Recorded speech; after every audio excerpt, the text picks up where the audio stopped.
ওম শ্রী গণেশায় নমঃ। সংক্ষিপ্ত মহাভারত কথা। গরুরের অমৃত আনয়ন এবং বিনতার দাসিত্ব থেকে মুক্তি। উগ্রশ্রবা বললেন, সূর্যের কিরণের মতো উজ্জ্বল এবং সুন্দর দেহ ধারণ করে গরুর সবেগে অমৃত স্থানে প্রবেশ করলেন। সেখানে গিয়ে দেখলেন অমৃতের কাছে এক লৌহচক্র নিরন্তর ঘুরে যাচ্ছে। তার ধারগুলি তীক্ষ্ণ এবং তাতে বহু অস্ত্র সন্নিবেশিত হয়ে রয়েছে।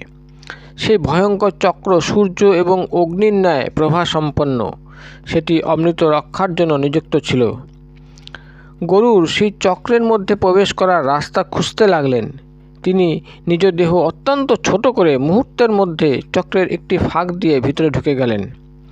ভিতরে গিয়ে তিনি দেখলেন দুটি ভয়ঙ্কর বিষধর সর্প অমৃত রক্ষায় নিযুক্ত।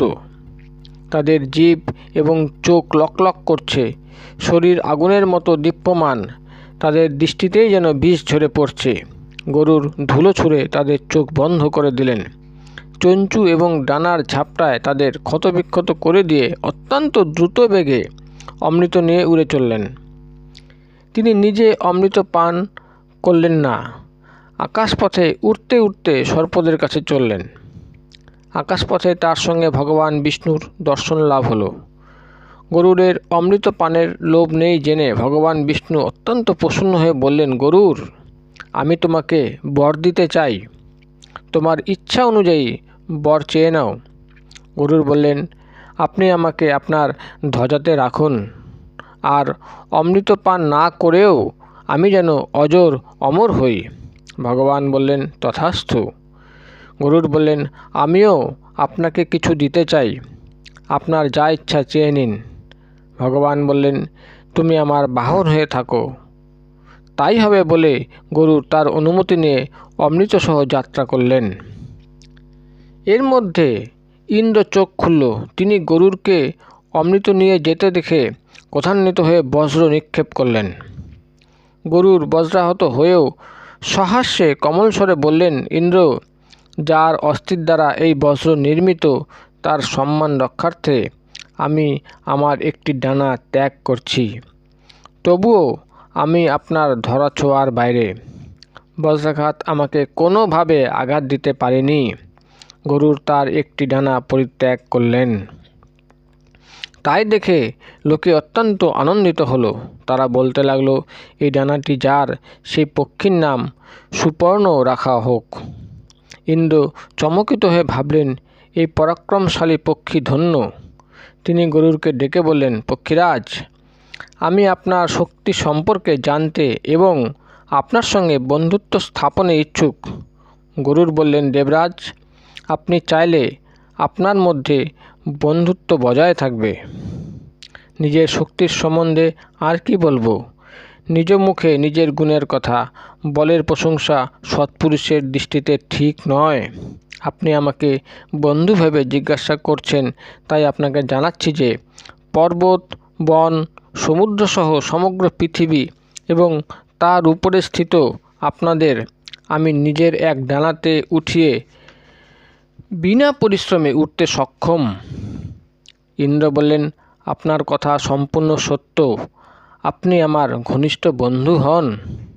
আপনার নিজের যদি প্রয়োজন না থাকে তাহলে এই অমৃত আমাদের দিয়ে দিন, কারণ আপনি এই অমৃত যাদের দেবেন তারা আমাদের অনেক কষ্ট দেবে। গরুর বললেন, দেবরাজ, অমৃত নিয়ে যাওয়ার এক বিশেষ কারণ আছে। আমি এই অমৃত কাউকে পান করতে দিতে চাই না। আমি যেখানে নিয়ে গিয়ে এই অমৃত রাখব, আপনি সেখান থেকে এটি তুলে আনবেন। ইন্দ্র অত্যন্ত সন্তুষ্ট হয়ে বললেন, গরুর, আপনি আমার কাছ থেকে খুশি মতো বর প্রার্থনা করুন। তখন গরুরের সর্পদের দ্বারা মাকে দেওয়া কষ্টের কথা এবং তার দুঃখ দুর্দশার কথা মনে পড়ল। তিনি তাই ইন্দ্রের কাছে বললেন, এই বলশালী সর্পগুলি যেন আমার খাদ্য হয়। দেবরাজ ইন্দ্র বললেন, তথাস্তু। ইন্দ্রের কাছ থেকে বিদায় গ্রহণ করে গরুর সর্পদের কাছে এলেন। তার মা ও সেখানে ছিলেন। তিনি খুশি ভরে সর্পদের বললেন, এই নাও, আমি তোমাদের জন্য অমৃত নিয়ে এসেছি, কিন্তু তাড়াহুড়া করো না। আমি কুশাসনের উপর এটি রাখছি, তোমরা স্নান করে পবিত্র হয়ে এটি খাবে।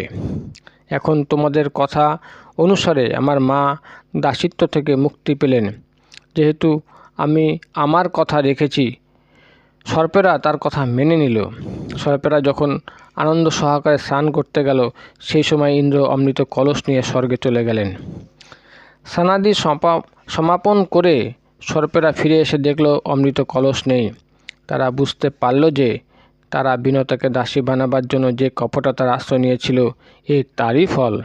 পরে ভাবল যে এই স্থানে অমৃত রাখা হয়েছিল, নিশ্চয়ই এখানে কিছু পড়ে আছে। তাই তারা সেই কুশাসনটি চাটতে শুরু করলো। এর ফলে কুশের ধারে তাদের জিভ কেটে 2 টুকরো হয়ে গেল। অমৃতের স্পর্শে কুশও পবিত্র হয়ে উঠল। গরুর তখন অত্যন্ত আনন্দিত হয়ে মায়ের সঙ্গে বসবাস করতে লাগলেন। তিনি পক্ষীরাজ হলেন।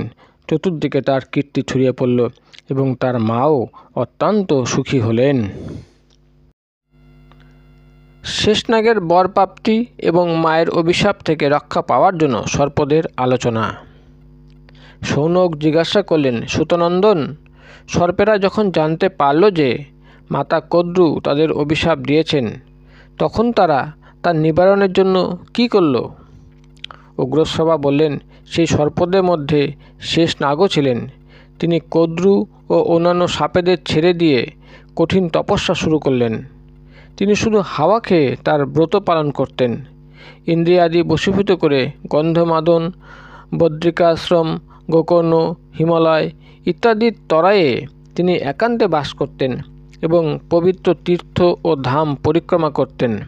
ব্রহ্মা দেখলেন শেষনাগের শরীরের মাংস, ত্বক এবং শিরা উপশিরা শুকিয়ে গেছে।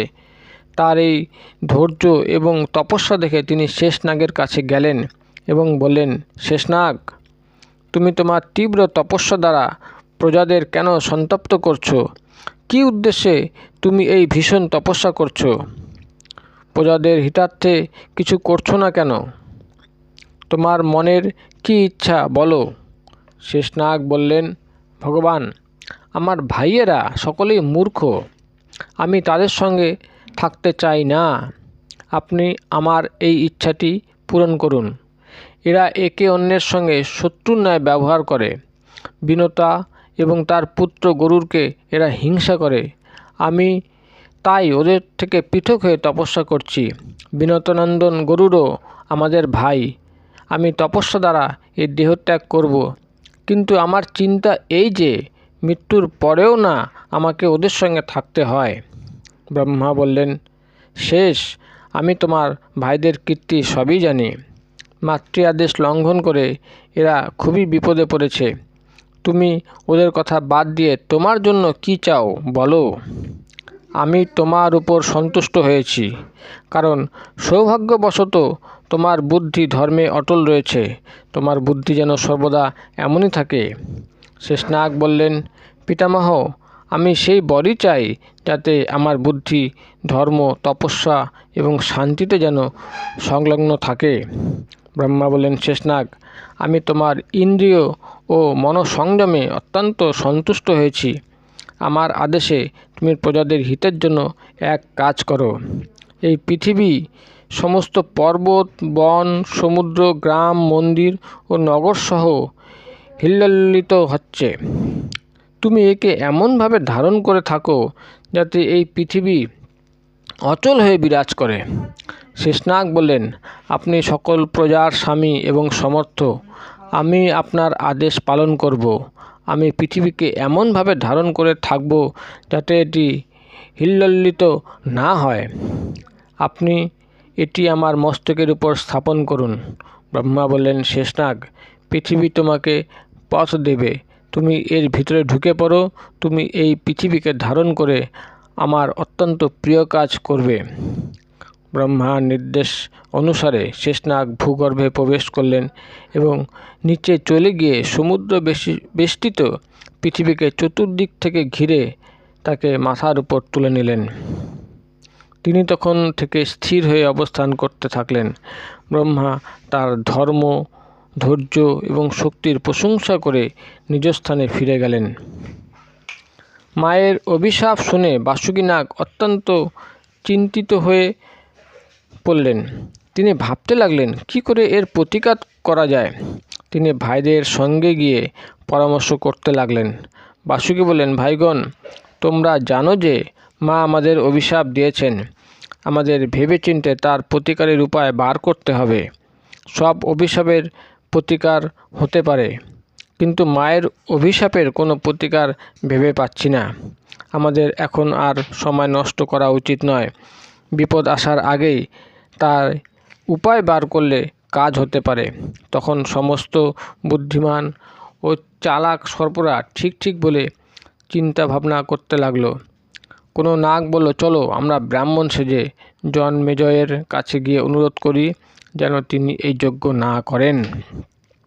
কেউ আবার বলল, আমরা মন্ত্রী হয়ে তাকে পরামর্শ দেব যাতে এই যজ্ঞ হতে না পারে। কেউ বলল, তার পুরোহিতকেই দংশন করব যাতে তিনি মৃত্যুমুখে পতিত হন আর যজ্ঞ বন্ধ হয়ে যায়। ধর্মাত্মা এবং দয়ালু নাগেরা বলছে, ছি, ব্রহ্মহত্যা করার কথা ভাবা অত্যন্ত মূর্খতা ও অশুভ বুদ্ধির পরিচায়ক। বিপদের সময় একমাত্র ধর্মই রক্ষা করে। অধর্মের আশ্রয় নিলে সমস্ত জগতেরই সর্বনাশ হয়। কিছু নাগ বলল, আমরা বৃষ্টি হয়ে যজ্ঞের আগুন নিভিয়ে দেব। কেউ বলল, আমরা যজ্ঞ সামগ্রী চুরি করে নেব। কেউ বলল, আমরা লাখ ব্যক্তিকে দংশন করব। সর্বশেষে সর্পেরা বলল, হে বাসুকী, আমরা সকলে মিলে এর থেকে বেশি আর কিছু ভাবতে পারছি না। এখন আপনি যা ভালো বোঝেন তাড়াতাড়ি করে তাই করুন। বাসুকী বললেন, তোমাদের কোনো পরামর্শই আমার মনোমতো নয়। এইসব চিন্তার মধ্যে কোনো সদ্বুদ্ধি নেই। চলো আমরা পিতা কশ্যপের কাছে গিয়ে তাকে বলি, তাকে প্রসন্ন করে তার নির্দেশ অনুসারে কাজ করব। আমাদের যাতে মঙ্গল হয় সেইভাবেই কাজ করা উচিত। আমি তোমাদের সকলের চেয়ে বড়, তাই ভালো মন্দের দায়িত্ব আমারও আছে। তাই আমি খুব চিন্তায় আছি। এদের মধ্যে এলাপত্র নামে এক নাগ ছিল। সে সব সর্প এবং বাসুকীর আলাপ আলোচনা শুনে বলল, ভাই সব, এই যজ্ঞ বন্ধ করা অথবা জনমেজয়কে রাজি করানো সম্ভবপর নয়। আমাদের ভাগ্যের দোষ ভাগ্যের উপরই ছেড়ে দেওয়া উচিত। অন্যের সাহায্যে কিছু হয় না। এই বিপদ থেকে বাঁচার উপায় আমি বলছি, আপনারা মনোযোগ দিয়ে শুনুন। মা যখন এই অভিশাপ দিচ্ছিলেন, আমি তখন ভয় পেয়ে তার কোলে লুকিয়েছিলাম। সেই ভীষণ অভিশাপ শুনে দেবতারা ভগবান ব্রহ্মার কাছে গিয়ে বললেন, ভগবান, কঠিন হৃদয়া কদ্রু ছাড়া এমন কোনো নারী নেই যিনি নিজ সন্তানকে এইরূপ ভয়ঙ্কর শাপ দিতে পারেন। পিতামহ, আপনি নিজেও তাতে বাধা দেননি, তার কারণ কি? ব্রহ্মা বললেন, দেবগণ, সেই সময় জগতে সর্পদের খুব বাড়বৃদ্ধি হয়েছিল। তারা অত্যন্ত রাগী ও বিষধর। প্রজাকুলের হিতের জন্যই আমি কদ্রুকে কোনো নিষেধ করিনি। এই সাপে যেসব ক্ষুদ্রমনা পাপী এবং বিষধর সর্প আছে তাদেরই নাশ হবে। ধর্মাত্মা সর্পেরা সুরক্ষিত থাকবে। আরেকটি কথা, যাযাবর বংশে জরৎকারু নামে এক ঋষি আছেন। তার পুত্রের নাম হলো আস্তিক। তিনি জনমেজয়ের এই সর্পযজ্ঞ বন্ধ করতে সক্ষম হবেন। তাতেই ধার্মিক সর্পেরা মুক্তি পাবে। দেবতাদের জিজ্ঞাসার উত্তরে ব্রহ্মা জানালেন, জরৎকারু ঋষির স্ত্রীর নামও জরৎকারুই হবে। এই জরৎকারু, যিনি ভবিষ্যতে জগৎকারুর স্ত্রী হবেন, তিনি হলেন বাসুকীর ভগিনী। তার গর্ভেই আস্তিক জন্মগ্রহণ করে সর্পদের মুক্ত করবেন। এরূপ আলোচনা করে ব্রহ্মা এবং দেবতাগণ নিজ নিজ স্থানে চলে গেলেন। অতএব সর্পরাজ বাসুকী, আমার বুদ্ধিতে আপনার ভগিনী জরৎকারুর সঙ্গে ঋষি জরৎকারুর বিবাহ হওয়া উচিত। তিনি যখন ভিক্ষারূপে পত্নী চাইবেন, তখনই আপনি তার হাতে আপনার ভগিনীকে সমর্পণ করবেন। এই বিপদ থেকে রক্ষা পাওয়ার এটিই হলো একমাত্র উপায়। এলাপাত্রের কথা শুনে সকল সর্পই প্রসন্ন চিত্তে তা অনুমোদন করল। তখন থেকে বাসুকী অত্যন্ত স্নেহের সঙ্গে ভগিনীকে প্রতিপালন করতে লাগলেন। তার কিছুদিন পরেই সমুদ্র মন্থন করা হলো, যাতে বাসুকী নাগকে মন্থন রজ্জু করা হয়েছিল। তাই দেবগণ বাসুকী নাগকে ব্রহ্মার কাছে নিয়ে গেলেন এবং এলাপাত্র যা বলেছিল সেই কথাই বাসুকীকে জানিয়ে দিলেন। বাসুকী সর্পদের জরৎকারু ঋষির সন্ধানে নিযুক্ত করে বলে দিলেন, যখনই জরৎকারু ঋষি বিবাহ করতে ইচ্ছা করবেন তখনই তোমরা আমাকে জানাবে। আমাদের কল্যাণের এই হলো একমাত্র উপায়। এর পরের পর্বে জরৎকারু ঋষির কথা এবং আস্তিকের জন্ম বৃত্তান্তের গল্প পড়ে শোনানো হবে।